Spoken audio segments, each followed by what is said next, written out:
Ако добиеме датум за ЕУ, премиерот ќе оди на меден месец наместо на избори. Изјави дека предвремени избори може да има најрано следниот октомври, на 45 дена пред редовните, затоа што ќе ја следи праксата на останатите држави кои по добивањето на датум уживале во придобивките. Во секоја земја, во Бугарија, во Хрватска, во Романија и во многу други земји, кога стануваат членки на НАТО и кога отвара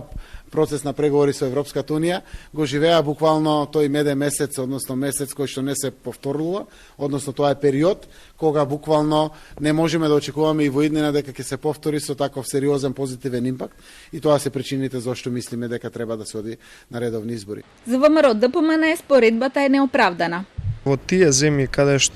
кои што подоцна по влегувањето и добивањето на датум за преговори со Европската унија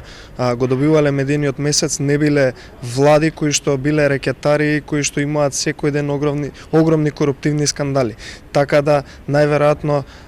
сакал да се поистовети со нив, но не може, бидејќи оваа влада е најкриминалната до сега и ова е влада која што е заглавена до гуша во коруптивни и рекетарски скандали. Најголемата опозицијска партија бара предвремени избори во март следната година, веднаш по одлуката за датум за ЕУ, без оглед на тоа каква ќе биде таа, да се распишат избори, а во јануари да се формира техничка влада која ќе ги спроведе изборите. Тие месецов почна и со активности на терен преку акцијата Разговори за обнова на Македонија, на што владеачката партија одговори со ребрендирање во црвено-бела боја и кампањата на прав пат.